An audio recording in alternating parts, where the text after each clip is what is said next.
a lot of people have the misperception that it's going to be this giant 100-foot wall of flames that's going to come and take their home and their property. And although it can happen that way, that is not the way that it normally is going to happen with homes. What's going to happen is there's going to be a handful of hot burning embers that are going to be blowing ahead of the fire front with the high winds.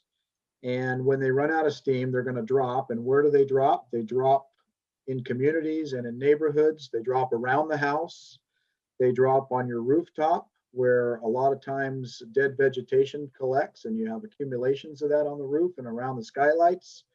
It collects in the gutters, and it collects around where the ground and the vertical walls meet on the structure. So within that 0 to 5 foot zone that Selena was talking about, that's where your embers are going to collect. They're going to collect underneath the deck where a lot of the dead vegetation collects.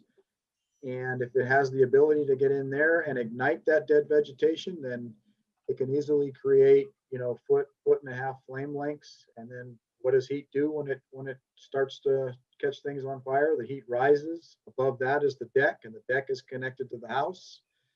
And that's kind of the domino effect of the way that we lose homes to embers. Also, embers are able to get through your vent holes if the vent gaps are too wide. And anything above 1/8 of an inch is going to be too wide. So wildfires are inevitable. They are going to occur. And to assume that we can suppress all wildfires is a costly and deadly mistake. But I assure you that despite their inevitability, go ahead and click on to the next one, Chip. We do have the science and research to know how to build homes and communities better equipped to not just withstand wildfire, but also, go ahead and click another one, to truly survive a wildfire. And so that's what we're going to be talking about today is what are the mechanisms and opportunities at the local level to make a community more resilient and adaptive to wildfire. Don, and let me just, something I tell people a lot of times too, is if you walk around your house and you look at the places where needles have accumulated and leaves have accumulated, anything flammable that is accumulated, that's exactly where the embers are going to go. And, right. So this demonstration here too, on the next slide, in fact, I'll click to that, shows how that ignites. And that's, they're blowing embers onto this structure, and guess where they land and ignite? Well, right there where all the ignitable stuff has landed. So there you go. Right, and these places where these things collect are going to be where the vertical and the horizontal meet, where the wood siding on the house meets the ground. It's going to collect underneath the decks. It's going to collect in the gutters, and it's going to collect in the roof valleys that you have on your homes if you have valleys. And also if you have dormers, like these windows that are above this on the roof, if that is combustible siding on the side of those dormers, even if you have a non-combustible fire-resistant roof, if you have a bunch of dead vegetative debris that's collected in there, it's still going to ignite and burn. So what you're looking at here is a duplex that's been built in a large laboratory hangar. It was done by researchers at the Insurance Institute for Business and Home Safety, also known as IBHS. And on the left side of the structure, you're looking at a version of the home built with traditional building materials and products that you would commonly see in parts of the West.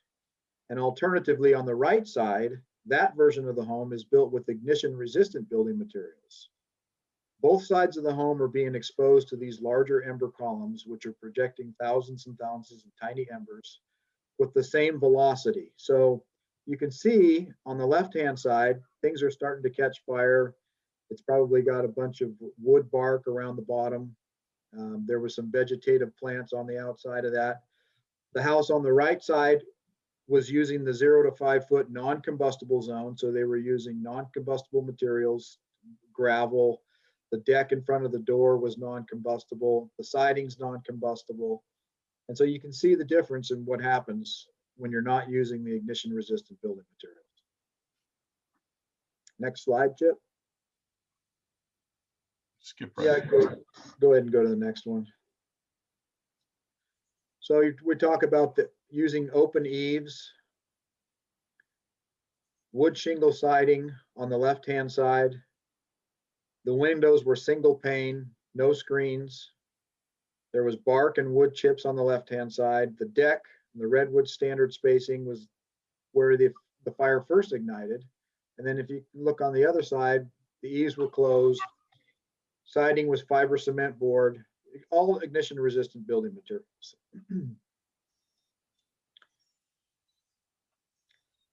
So let's spend a minute talking about how a home burns down in the first place. This is an illustration of a hypothetical community situated in a wildfire-prone landscape. A wildfire breaks out in the backcountry and moves downslope to threaten the community, at which point it becomes a wildland urban interface fire. So go ahead and click on it. Don, let me just inject a question for you right here. Sure. How do we define wildland urban interface? Where do we draw the line there? It's where the vegetation meets development. That would be the wildland urban interface. Okay. Okay. Now So- there's another term that's used also. It's called wildland urban intermix, and that's where you have and that's very much like Portola Valley and Woodside, where you don't really have a line of demarcation where the vegetation comes up to the built environment, right? What you have is the built environment is scattered all throughout the WUI, throughout the wildland, right?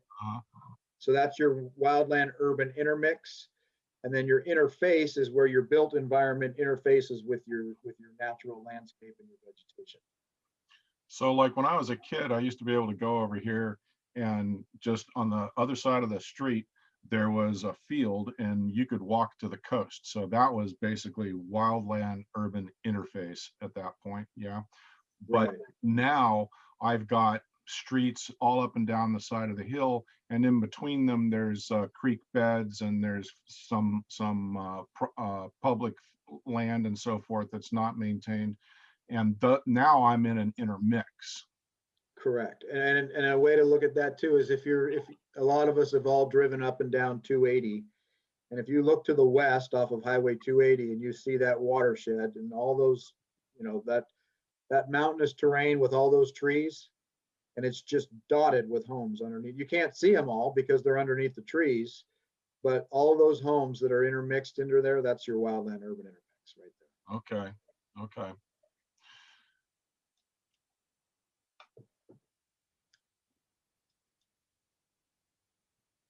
Okay, so let's focus on this area I've just highlighted in the red box because it's really your main concern when you're talking about the sequence of events that can lead to a larger urban conflagration of wildfire disaster. Unlike popular media narratives, most wildfire disasters do not occur as a result of a large wave of flames, like I mentioned earlier, that comes through a community. It is, in fact, the much less conspicuous embers that are the real culprit behind a majority of the home loss in the wildfire.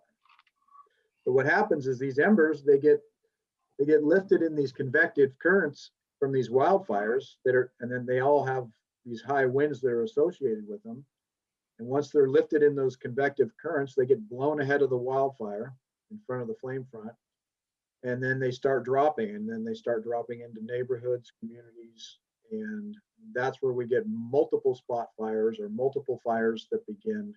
And that's where our resources become overwhelmed at that point. And what's the maximum really that they go, and typically how far do those embers spread? Well, they can go easily 1 mile to 2 miles, and in some cases much further than that. I mean, in the Oakland fire, there was ash dropping over here on the other side of the bay, so long ways it can go. But typically, no problem, 1.5 miles, 2 miles ahead of the fire front. Well, someone told me that eucalyptus is particularly nasty at embers because of the oily, thick leaves that they can just go for 3, 4, or 5 miles with a good wind. Well, it's not because of the oils. When you're talking about the embers from a eucalyptus, it's because of that strip bark that they have. It's just like paper plates that are flying through the air. It's such a big ember. It's such a big piece of material that's burning And you see how these eucalyptus trees have this bark that strips down and makes a big mess underneath the tree canopy. Yeah. That's what's burning and flying through the air and sailing through the air like a paper plate. Oh my And God. that can go a long ways. Yeah. There's got to be a couple 100 pounds of that clinging to the outside of a tree. Right. Not just what's on the ground. So, wow. Okay. Thank you. So that's the ember issue with the eucalyptus trees. Yeah. Okay. Okay, so let's focus on this area here. Sorry about that. The area in red, because it's really your main concern when talking about the sequence of events that can lead to a large urban fire. Unlike popular media narratives, most wildfire disasters do not occur as a result of a large wave of flames that comes through a community. We already went through this, didn't we? I think we did. Yeah. So let's yeah, you're on to the next one. I'm sorry. Let's get the next one there. And in fact, I think we've covered that material. So let's look. There we go. Okay. So it's an ember storm. Thousands and thousands of matchsticks or fireballs are being hurled through the air ahead of the wildfire. We talked about that. And if they land on any flammable surfaces, they have the potential to grow in size and intensity to threaten the nearby structures. And then, like I said, this is where our resources become overwhelmed, when we have multiple fires going on in one general area. Yeah. So imagine what's considered a flammable surface of a home. It's certainly the home itself and its many combustible surfaces, including the exterior siding, the landscaping, the decking, and the roof, as well as the materials on the home, like the firewood stacked on the deck, the furniture that's on the deck, the vegetative debris that's collected along the roof lines and in the gutters, and then the dried shrubs and plants surrounding the house. So once the home ignites, the radiant, go ahead and go down with that. There you go. Oh, there we go. I think you missed it. You were supposed to go down on. Oh, did I miss your notes? I missed. There you go. There you go. All right, you got it. The radiant heat from that home, coupled with fast-moving surface fire and embers, is going to threaten each surrounding home and the entire neighborhood. That's where we start getting, structure-to-structure ignition. And we've seen this evidenced over and over in post-fire analyses. Yeah.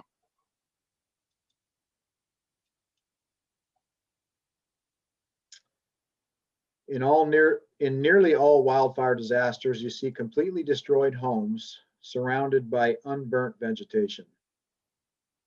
Flying embers landed on flammable surfaces and burned, while unflammable surfaces survived. So you can look and see that the vegetation around this structure is virtually untouched, except for a little bit on the ground, but the trees are fine. And you can still see over here on the right-hand side in this picture, you've got a lot of green vegetation that's still standing, but the homes are all burnt to the ground.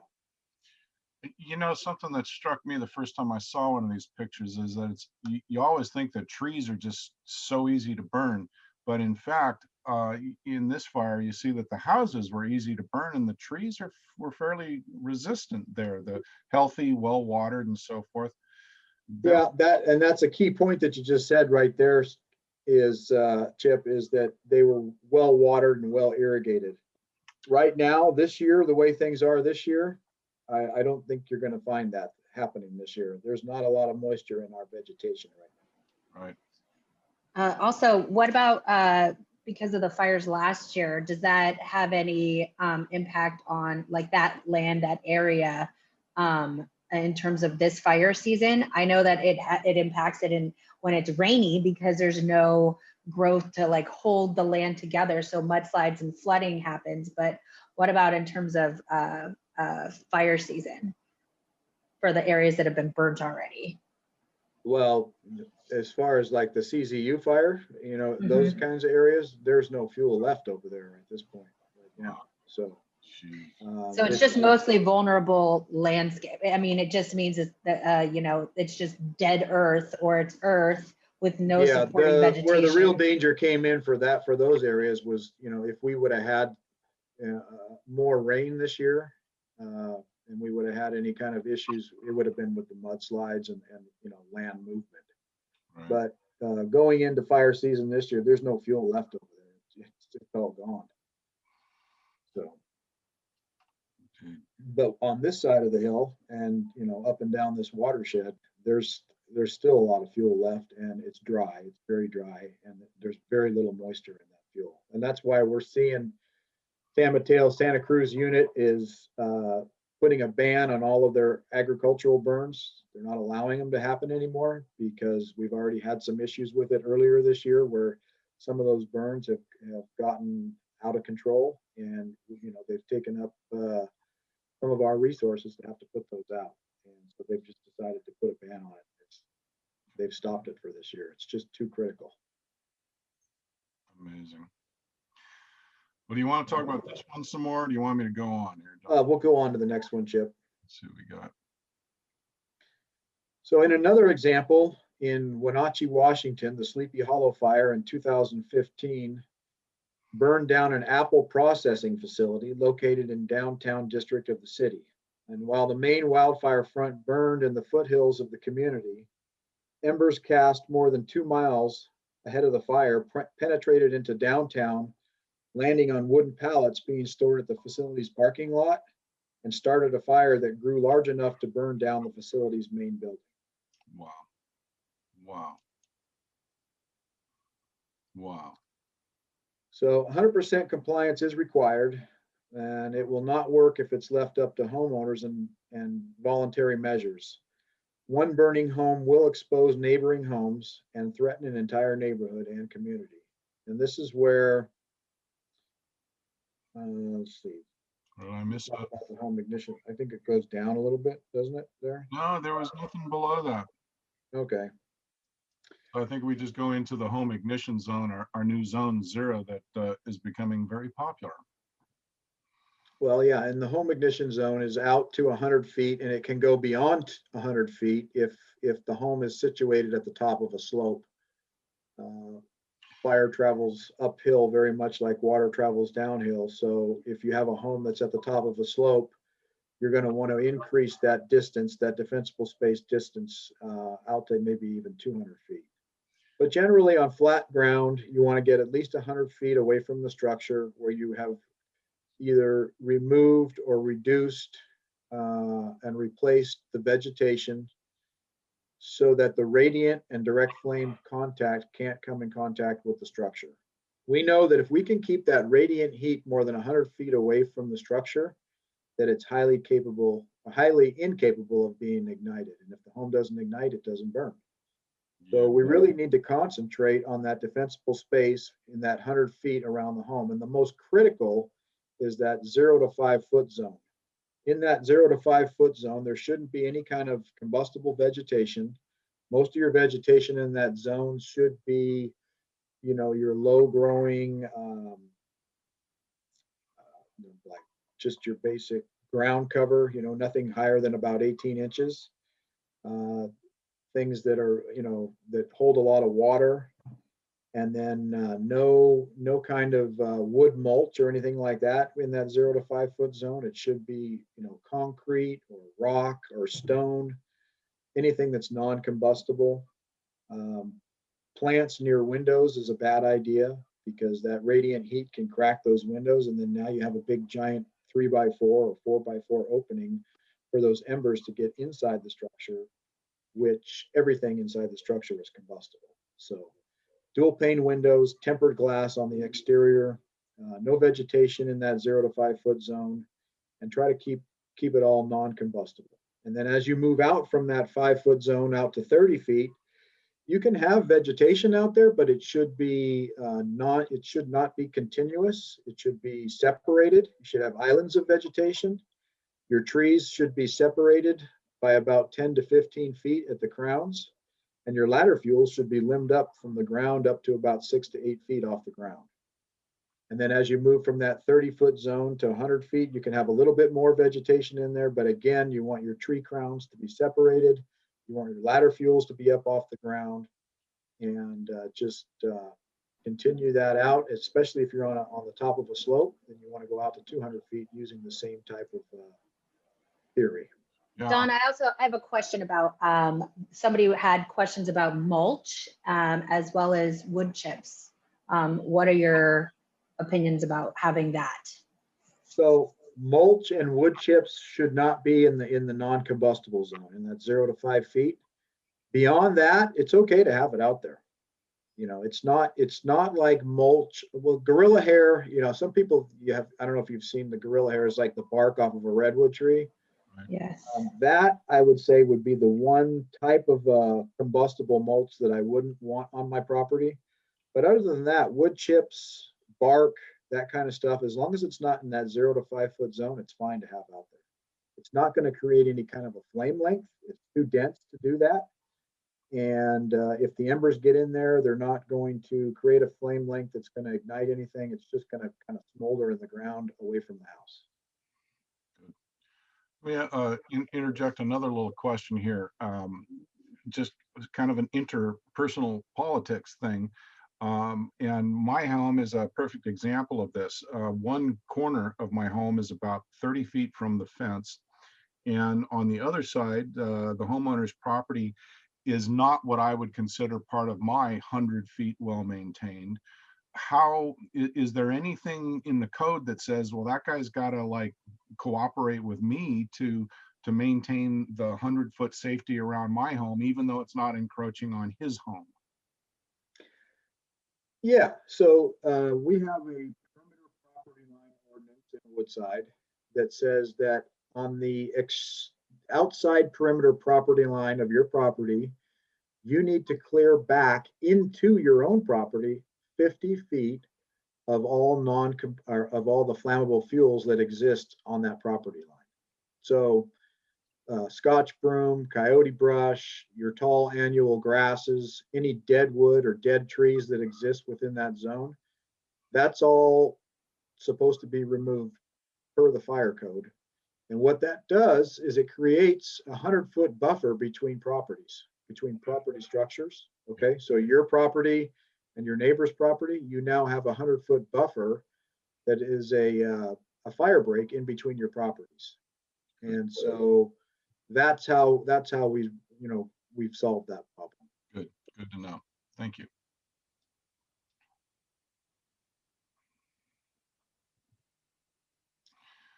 Okay, so this is just talking more about those zone in the home ignition zone that we just, I think I pretty much covered that pretty well. All righty. Go ahead and go to the next slide. Next slide.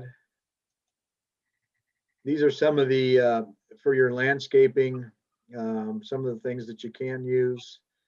It talks about there's no such thing as a fire resistant plant. All plants will burn. It just depends on the temperature of the fire and you know, what is the incident providing as far as what kind of heat is happening with this fire. But all things will burn. There's nothing that's fireproof. Your landscape will always require maintenance and pruning. A lot of times, you know, you like these rosemary plants, they look real green on the outside, but if you just take your hands and open it up and look on the inside, there's a lot of dry and dead stuff inside there. And those are the kinds of things that they're talking about, pruning and clearing out that dead wood, because if those embers get in there, they're going to ignite it and it's going to burn. I talked about selecting low growing, open structured, less resinous, higher moisture content plants for around the 0 to 5 foot zone around the house, which would be your ground covers. And then native and drought tolerant can be options if they're maintained.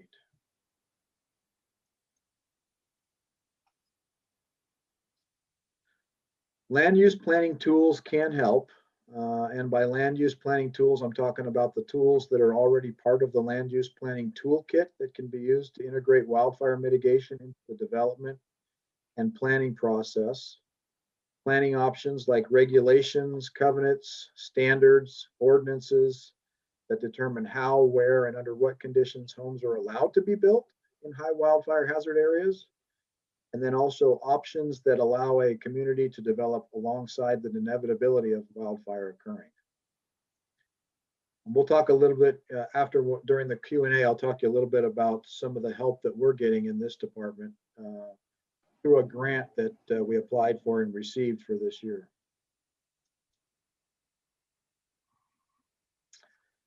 So there is no silver bullet to addressing the wildfire problem, but collectively we can start to reduce the risk to people and communities. Go ahead and hit the next slide, Chip.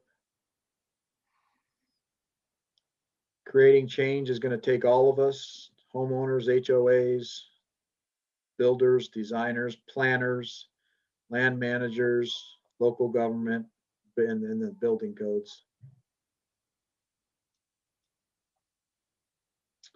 So I want to leave you with a few parting thoughts. We know disasters will continue because of the warming climate. More homes are being built in the WUI and the fire suppression in the 20th century. And what I mean by that is that we have been very successful at putting out these fires over the last 100 years. And as a result of that, we have a lot of built up fuel. And so now as we have this monumental task of figuring out how are we going to deal with all of this vegetation that's built up that's causing the problem? Because when we do have ignitions in this vegetation that's built up and so heavy like that, it's all about evacuating people and getting people out. And it's not about the firefight at that point because we're not going to catch it. We already know that. And so at that point, it's about how are we going to get these people out of here? And that's our number one priority because we know that we're not going to be able to stop that fire. And so in the meantime, the preventative measures that we take, the fuel mitigation efforts that we're making now, that's all good. But if a strike happens somewhere where we haven't gotten to it yet, and we just know, just like that campfire, you're not going to be able to catch it when it's moving that fast and that furious and that intense. Yeah. Don, there was a question about fences. So maybe you can, they're asking if they're flammable. Fences? Yeah. Oh, well, if it's fence is made out of wood, yes, it's combustible, it's flammable. So if you have a fence around your property, it is flammable. And the recommendation is that you do not have that fence connected to your house. Have it break off 10 to 15 feet away from the house. And if it must be attached to the house because you need to contain an animal or a dog, then you should use that last 10 to 15 feet of fencing material should be non-combustible, like a wrought iron or something that won't burn. So that otherwise that fence is just a wick leading the fire right to the house. Yeah. Yep. Just use deer fencing in that last panel. I've got one section of fence that I still need to do that to, in fact. Yeah, you don't want fences to attach, combustible fences attached to your house because it's just going to bring the fire to the house. Right. There was a question about how important is it to replace foundation vent screens that are 1/4 mesh, not 1/8 or 1/16, which I understand are essential under eaves. If embers enter near the foundation, they'll land on dirt, not flammable material. Not always. Some foundations that may be true. You may have nothing but dirt and rock, maybe concrete underneath there, and it's just a small crawl space. You can't store things in there. But there are some foundations that have plenty of room. People can walk underneath of them, and people store combustible items underneath there. And if those embers get in there and get to those combustible items, now you have a fire that's underneath your house. Yeah, and I mean, even if there isn't a large crawl space under there, if embers get sucked in underneath there, how often do people go underneath their house to clear out under a small space of, so there's going to be buildup. You could have animals that get in there, dead animals, just vegetation that sneaks in there. So that's why it's really important to have that smaller diameter vent mesh. Yeah, that's right. It's we know that an eighth of an inch is still going to allow some embers to get in there, but it's much better than a 1/4 inch mesh. So yeah. And then the ultimate solution to that is to use your ember resistant vents, which don't allow any to get through. Also, there's a question about wooden decks. What are your thoughts about wooden decks? Wooden decks. Well, they're combustible and they're attached to the house, so that's not good. So if you're home, that's one thing because you can take all the combustible materials that you keep on your deck and you can put it inside or put it in the garage if you know that you're going to have embers raining down. If you're going to be on vacation and you know you're going to be gone for a couple of weeks and it's during the summer months when a fire can occur, I would suggest or recommend that you take all those combustible materials that you normally have on your deck and you bring them in and put them inside of a garage or put them in an area where they can't ignite and be caught in an ember storm. And then additionally, on top of that, if you have a low lying deck that's 4 feet or lower, you need to make sure that you keep that dead vegetative material out from underneath that deck where those embers are going to be able to get in there as well, ignite it, and then like I talked about earlier, it's just going to create flame length that's going to start that fire, and the deck is connected to the house. Great. There's a question about oak leaves. So my oak trees drop leaves and I've left them there. Is this fire igniting debris? I would worry more about the oak leaves in areas that are on the roof, next to dormers, where they collect in the valleys, in the gutters, and then up against the house in that 0 to 5 foot zone. Outside of that 5 foot zone, it's not as critical, no. But anywhere near the house, on the house, next to the house, you want to make sure that you rake those leaves back 5 to 10 feet away from the house, because they can ignite, and if there is enough of a buildup of them, they will create a flame length. And it'd be enough to catch like wood siding on the house on fire if it was down low enough to the ground. Don, what kind of projects do we have going on in terms of throughout the district to remove vegetation or reduce some of this vegetation we have? Well, I mean, everybody's probably familiar with our chipper program. That's been going on for like the last 15 years. And that has grown exponentially in the last few years. It used to be a part-time program. We had a couple people working it, and now we've gone from a part-time, part-year program to we are running with 6 guys full-time year-round, and we're still not able to keep up with the amount of work that's being asked of us to do. Currently, our crews are working with the town of Portola Valley to do roadside vegetation management on all of our evacuation routes throughout town. And we started that with the main evacuation routes, which would be the arterial, routes like the big roads, Alpine, Portola, Westridge. And then also the town of Woodside is doing the same thing, but they're not using our crews for it. They're using contractors to do their work. As just recently this year, we got a grant through the Forest Service, the U.S. Forest Service, with Community Planning Assistance for Wildfire, CPAW, who they are connected with Headwaters Economics out of Bozeman, Montana. And what they're going to do is they're going to come in and they're going to help us with our planning, our land use planning. They're going to help us with coming up with better codes for wildfire. They're going to use, they have a lot of different other entities that they use for marketing and for education and outreach. And they're going to be coming in and helping us do a lot of different things for wildfire this year. And we're just getting started with them right now. They're just getting us their scope, and we're coming up with our MOU. But we're really excited about it, and they're going to be working with Woodside, the town of Portola Valley, and also the town of Woodside. That's great. Awesome. We've got other grants that are coming down the pipe. We've got a great big grant that we just applied for just this last week through FireSafe. It's a $2.3 million grant to do fuel mitigation work on Skyline, from South Skyline at the San Mateo County, Santa Clara County border all the way to Highway 92 on both sides of the road, clearing fuel to create a fire breakup on Skyline. We've got another grant that we applied for and received. It's a PG&E grant where we're going to be doing the same type of work between on Highway 35 between Old La Honda Road and Highway 84, where we're going to be doing some clearing up there as well. And there's a few other grants that FireSafe and Woodside Fire have been working together on. one would be up around the Thornwood Preserve. It was a California, what was it? It was the Coastal Conservancy grant. And I believe we got awarded that as well. So a lot of grants coming down from the state right now. There's a lot of money that they're putting out there that they want these to be applied for by June 30th.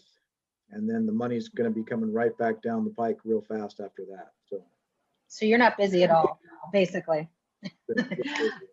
Also, Carol made this great mention in the Q&A to just let everybody know that Woodside Fire offers free defensible space assessments, wildland assessments, where they'll come out and walk the property with you. And if you just call our main phone number and schedule an appointment, they'll come out and do that. You know, we do depend also on residents assisting us with sometimes empty lots or other properties that might, you know, need a nudge or to be, you know, told that they need to do some clearing to, you know, protect everybody. Obviously, you know, since we are a small fire district and we do have our engine companies going out and doing defensible space or wildland inspections as well. But if you have any concerns about a property, your property, how you can create your, have more home hardening, we will come out and do that. We'll walk through and basically create a plan with you. Yeah. And I'll put the number in the chat box. They're really good. Yeah. Don came out to my place, in fact, what, 2 years ago, I think, and helped me identify some problems that I mean, as many as I knew about, it's just the things you don't know about are just surprising. And they're the ones that'll burn your house down. So I no longer have a palm tree out front. And, Yeah, it's a great program. We do it for everybody that lives within the district. But additionally, we also do it for the Los Trancos County Maintenance District up in Los Trancos and Vista Verde. They have a defensible space and home hardening incentive program up there. And so we have to, if they want to take advantage of that program, they have to have Woodside Fire come out and do the assessment on the property and identify the vulnerabilities and then let them know what the solutions are. And then they can apply for their reimbursements through that program. The town of Woodside has a very similar program that they operate, that we work with the town of Woodside very closely, because we have to go out on all of those and do the same thing. We have to do the assessment, and we have to identify the areas that need to be done around the property. And it usually takes, if you want it done on your property, it takes us about 45 minutes to an hour to do each one. And we start by looking at your access, your address, making sure that it's identifiable. And then we start with the structure itself. And I work from the chimney all the way down to the foundation. And we talk about the vulnerabilities to embers. And then I provide solutions to those vulnerabilities. And then from there, we work from the foundation of the structure out to the vegetation, out 100 feet. And we talk about where they can make improvements on their defensible space around the structure. Yeah, it's actually pretty amazing. Yeah.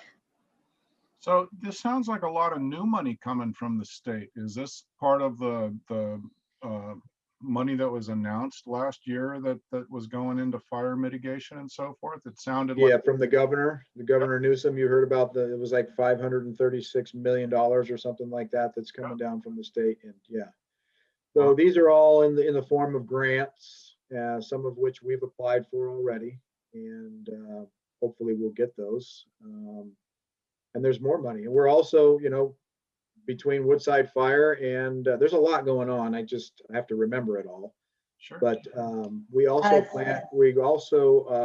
applied for a planning grant, which we want to do a comprehensive fire risk analysis of the entire Woodside Fire Protection District, which is 32 square miles.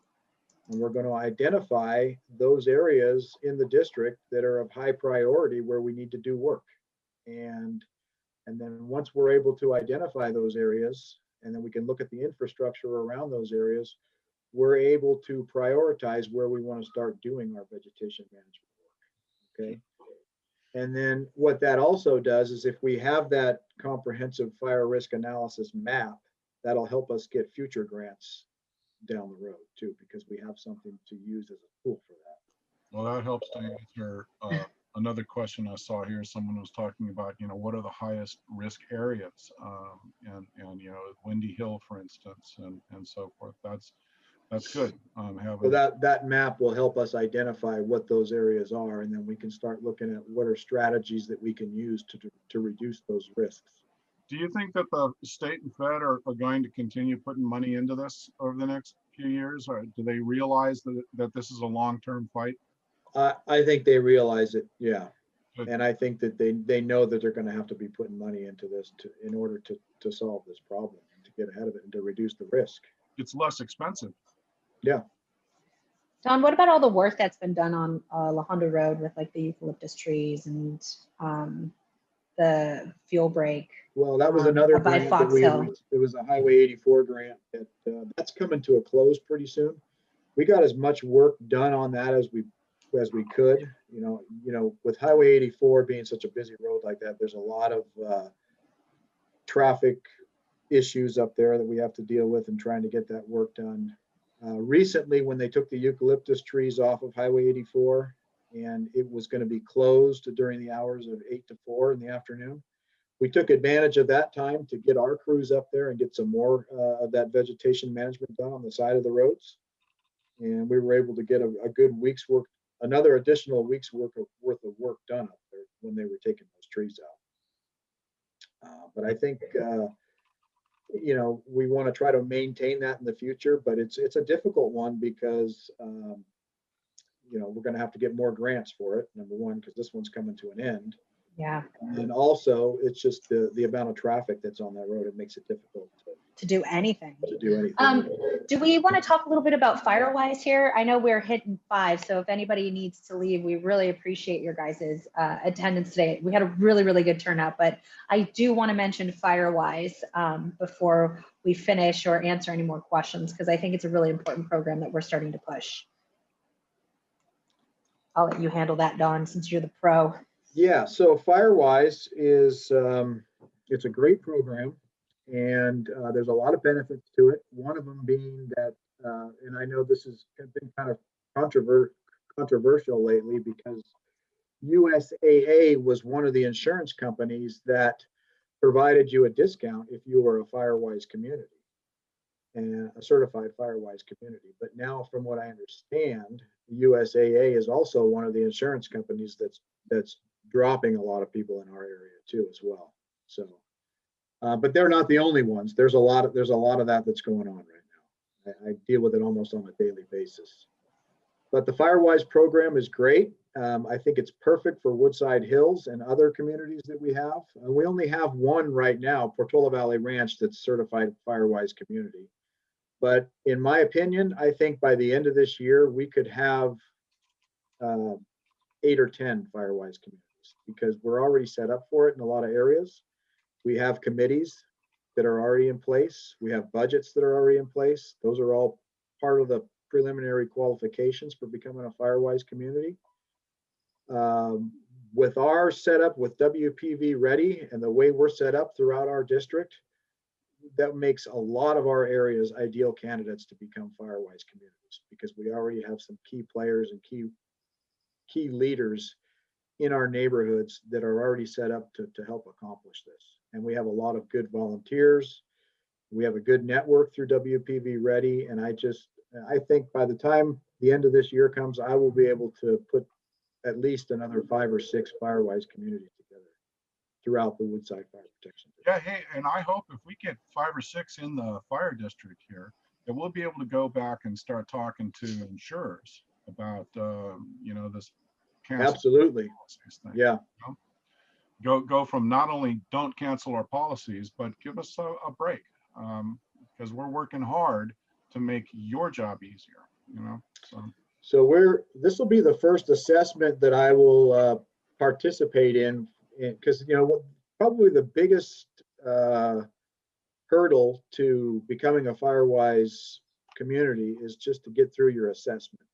And then once you've done that and you've done the work of doing your assessment, you submit it and everything else is pretty much already in place for us. So with Woodside Hills, we're going to go through, we're going to do this first one, and then that's going to make it much easier for the next 5 or 6 that we're going to try to get through.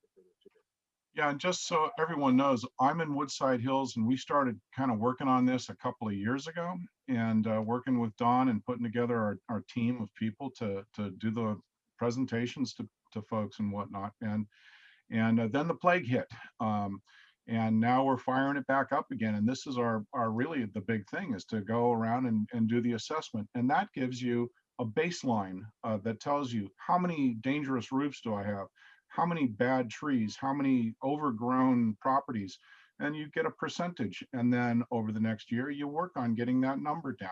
And hopefully over the course of years, you get all your risks down to zero and nothing burns. Nothing ever gets to that point, but we're going to work on it. And we're going to have a meeting here too on Zoom next week of anybody who's interested. And I'm going to stick this into the chat link. And anybody who wants to come, just go ahead and come. I'm going to space out for a second while I find that link then, and let Don and Selena answer a couple of questions. And there's a concern about people who have like larger properties, you know, and how expensive it can be to get trees removed. Is there any thought about trying to get funding to help some of these private landowners dealing with their larger properties that they can't possibly handle? I know that the matching fund program, they've upped that amount almost every year because it's been such a successful program, and you can reapply for it every year in Woodside. So I know that's going on, but I don't know if there's any other resources. Yeah, well, for private properties, it would be the matching funds program. And that's $3,000 a year, every year. And that resets every year fiscally on July 1st.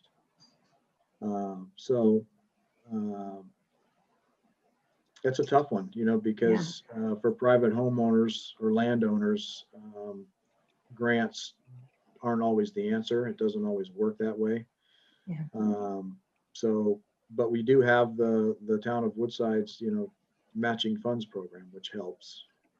Yeah. But I know, you know, when you're talking about multiple eucalyptus trees, that's a lot of money. I think that, you know, just one tree is expensive. So I can only imagine.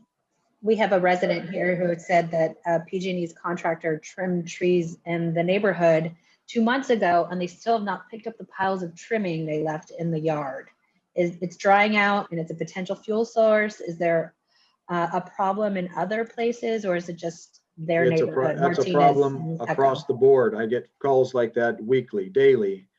And so here's the deal with PG&E. PG&E will go and they'll trim what they need to trim to keep that vegetation out of a certain space that they need to maintain over their wires and next to their wires. But the wood that they trim, they'll drop it, and they only have to chip the smaller pieces or remove the smaller pieces, and the larger pieces remain, and it's up to the property owner to take it away. And that's their policy. Wow. What about bay laurels? How dangerous are they? Bay laurels are flammable. They're another resinous tree that will burn, and it's very flammable. So a lot of times when I see that there's a lot of, you know, when I'm doing an assessment and I see that there's a lot of bay laurels that are next to a healthy oak, I'll recommend that those smaller bay laurels be removed because they carry the host for the sod. And so we want to try to avoid having those healthy oaks, which are fairly fire resistant, from getting that sod, that disease, because once they die, now they become a fire problem too as well. Sod, you mean the sudden oak death? Yeah. Sudden oak death, yeah. So the bay laurels can pass that around to the. They're the ones that carry the host to pass that on. Yes. Oh, really? Yeah. Oh, I didn't know that. Right. Wow, that's too bad. I just want to mention before people start hopping off here is that I know we didn't really get into evacuations and whatnot, but there is going to be a community presentation. It's in the works of getting scheduled with the county, the sheriff's department, both towns, and the fire district, where they'll be discussing evacuations. So be aware that we do know you guys want this information. It's just we're doing it as a collaborative presentation. The date hasn't been set yet, but we're hoping to get it scheduled June or July, I think. Let's see. Any other questions? What does it mean with the WUI interface in terms of like support and education, right? So how does that change with WUI? I mean, I think it changes how you're educating the community, right? And how they're going to prepare. Pretty much our whole area around here is a WUI. Pretty much the entire fire district is a WUI. Yes. It's pretty much how we teach things is you watch out for wildfires, you watch out for embers that are coming down from a couple of miles away. You watch out, these are, well, a lot of these things you wouldn't have to worry about if you were living out in Phoenix, Arizona, for instance. But here, when you're living near the wildland, it's what jumps from there through the air to come over into our neighborhoods that we have to be aware of. That's the big difference. I think it's really important to keep in mind too, is we can do as much as possible here in the fire district to the vegetation as well as home hardening. But realistically, we are butted up against, Santa Clara County and other areas that aren't our jurisdiction. So very easily embers can travel from a fire in another area, over to our area. And so that's why it's really important that, you take these steps in advance, but then you also just prepare to evacuate. You stay extremely alert. And if you have any concern whatsoever, just leave and leave early.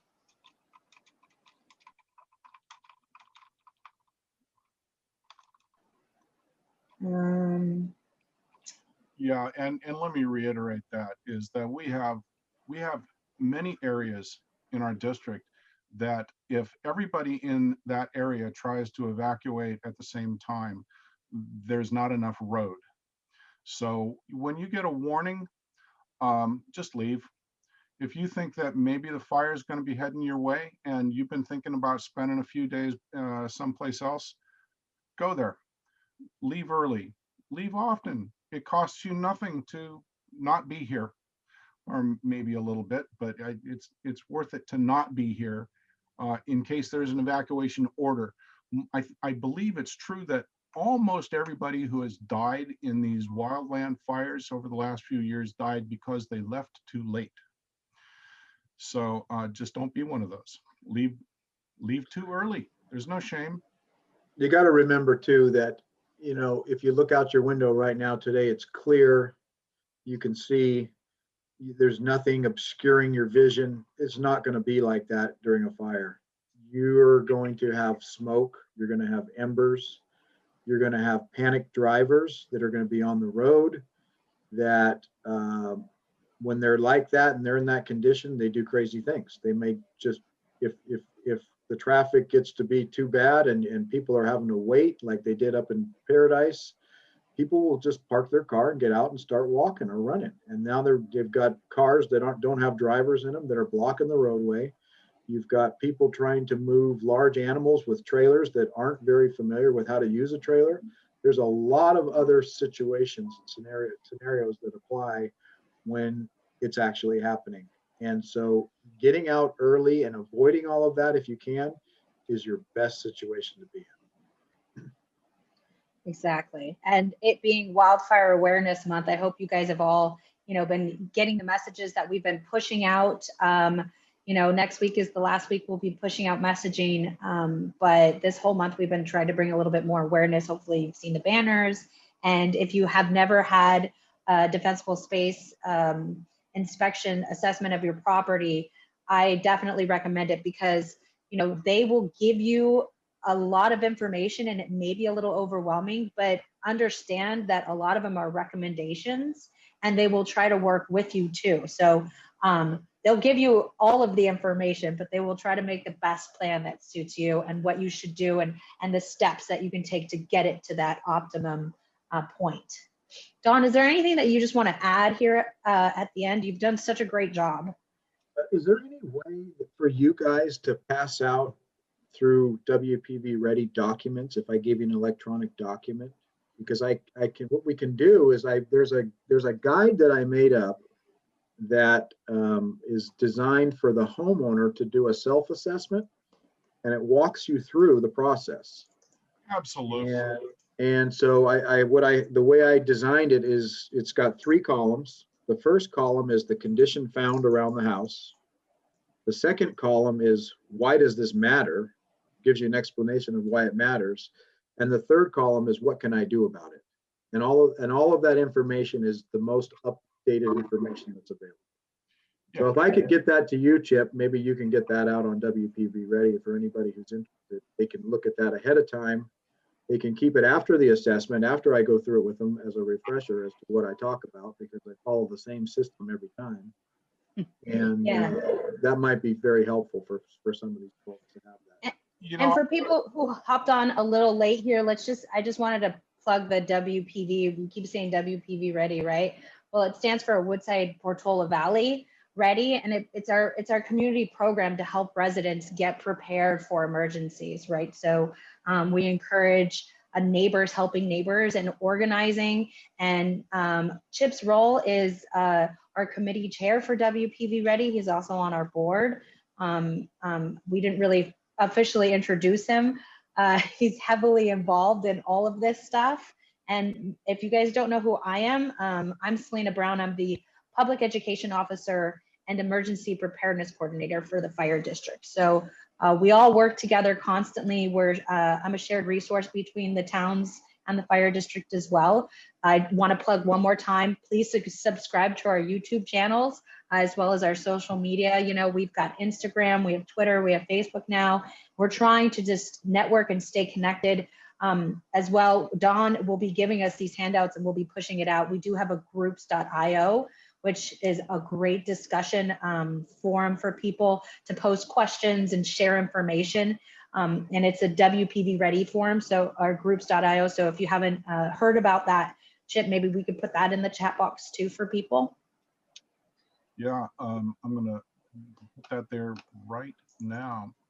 Great. But we can't thank you enough for being here today. And as well, if you have any follow-up questions, we are always available for you guys to answer anything. If we don't have the answer now, obviously, or if we can't answer it immediately, we will get back to you. Dawn, thank you so much for taking time out of your Saturday. We know you're not busy at all. Sorry, my technical difficulties put a little damper on today's presentation, but we made it work, right? Yeah. And this will be available on our YouTube channel. Chip is going to probably work on this and then post it. So again, subscribe, sign up for notifications on our YouTube, as well as our CERT, WPV CERT channel. And we're hoping to also get another hybrid class for CERT training coming out soon to get another round of people through before we do the skills testing. So somebody just asked about the self-assessment. Dawn's going to give that document to us. We'll push it out through this. We do have a list of emails on here. I'm sure we'll probably, if you guys sign up for our groups.io, the WPV Ready one, we'll put it on there as well. We'll push it out through via email to you guys. And with that, just want to say thank you, John. Anybody else want to add anything? You're great. Thanks. This was a great afternoon. I appreciate it. Thanks, Selena. Thanks, Chip. Thank you, Don. And hey, the technical difficulties are nothing. They just assist the brilliant intellect that pours forth the things we need to hear to live. Well, if anybody has any further questions, you know how to reach me. My office is in Portola Valley, and I'm happy to answer anybody's questions after the day. Thanks a ton, Don. Thank you so much. Okay. Everybody have a good night. Thank you, folks.